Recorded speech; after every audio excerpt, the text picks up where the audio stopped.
But we begin tonight with a tale of two speeches, both from the same man, both from President Obama. One speech that could have been billed as a ballad to the Constitution, a proclamation of American values, a repudiation of the lawless behavior of the last presidential administration, and another speech announcing a radical new claim of presidential power that is not afforded by the Constitution and that has never been attempted in American history, even by George W. Bush and Dick Cheney. Remarkably, President Obama today made both of those speeches simultaneously. Standing inside the National Archives in front of the actual original Constitution, President Obama delivered a blistering critique of the Bush administration, in which he called their actions and their legacy literally a mess. Our government made a series of hasty decisions. Poorly planned, haphazard approach. Too often, we set those principles aside as luxuries that we could no longer afford. Our government made decisions based on fear rather than foresight. The decisions that were made over the last 8 years established an ad hoc legal approach for fighting terrorism that was neither effective nor sustainable. An ad hoc legal approach for fighting terrorism that was neither effective nor sustainable. Ouch. Then, moments later, he announced his own ad hoc legal approach for fighting terrorism. President Obama today proposed something new, something called prolonged detention. Doesn't sound that bad, right? Prolonged detention. Did you ever see the movie Minority Report? It was based on a Philip K. Dick short story. Came out in 2002. It starred Tom Cruise, remember? He played a police officer in something called the Department of Pre-Crime. Pre-crime is where people are arrested and incarcerated to prevent crimes that they have not yet committed. Mr. Marks, by mandate of the District of Columbia Pre-Crime Division, I'm placing you under arrest for the future murder of Sarah Marks and Donald Dubinos. Take place today, April 22nd, at 0800 hours 4 minutes. No, I didn't do anything. You didn't do anything, but you're gonna. Future murder. Creepy, right? Putting somebody in jail not for what they've done, but for what you're very sure they're going to do? There may be a number of people who cannot be prosecuted for past crimes. In some cases because evidence may be tainted, but who nonetheless pose a threat to the security of the United States. We're not prosecuting them for past crimes, but we need to keep them in prison because of our expectation of their future crimes. Al-Qaeda terrorists and their affiliates are at war with the United States, and those that we capture, like other prisoners of war, must be prevented from attacking us again. Prevented. We will incarcerate people preventively. Preventive incarceration. Indefinite detention without trial. That's what this is. That's what President Obama proposed today, if you strip away the euphemisms. One civil liberties advocate told the New York Times today, quote, "We've known this was on the horizon for many years, but we were able to hold it off with George Bush.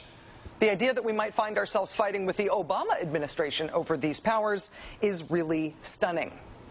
And it is stunning, particularly to hear President Obama claim the power to keep people in prison indefinitely with no charges against them, no conviction, no sentence, just imprisonment.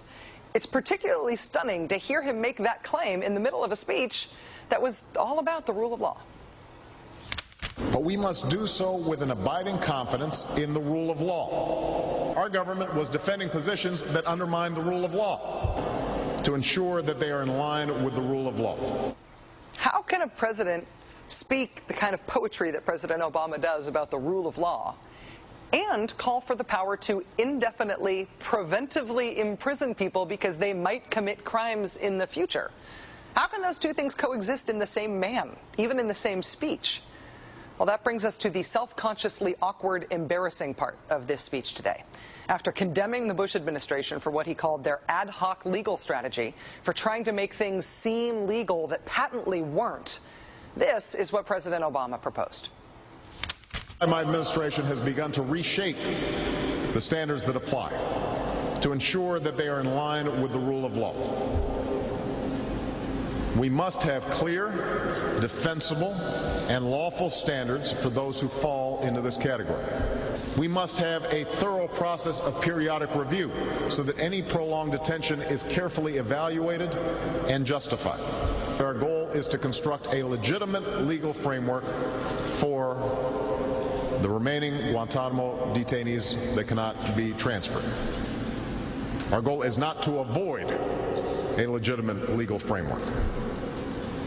In our constitutional system, prolonged detention should not be the decision of any one man.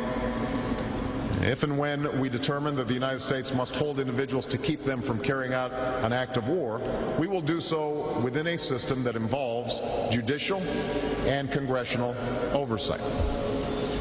And so going forward, my administration will work with Congress to develop an appropriate legal regime so that our efforts are consistent with our values and our Constitution. You'll construct a legal regime to make indefinite detention legal. You will, what does he say? Develop an appropriate legal regime. So you can construct a whole new system outside the courts, even outside the military commissions, so that you can indefinitely imprison people without charges. And you'll build that system from scratch. What's that somebody said about ad hoc legal strategies?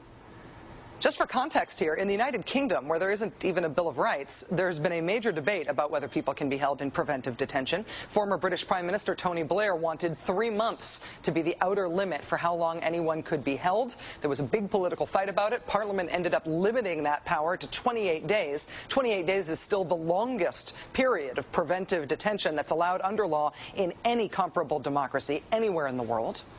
How long would President Obama's proposed preventive indefinite detention last? Well, he's not saying yet, but here's how he defines the threat that he says makes indefinite detention necessary. Right now in distant training camps and in crowded cities, there are people plotting to take American lives.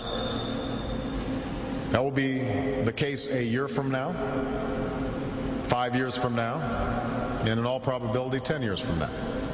10 years from now.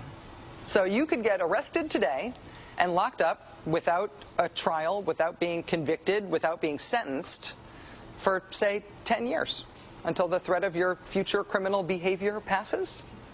Prolonged detention, he's calling it. This was a beautiful speech from President Obama today with patriotic, moving, even poetic language about the rule of law and the Constitution, and one of the most radical proposals for defying the Constitution that we have ever heard made to the American people.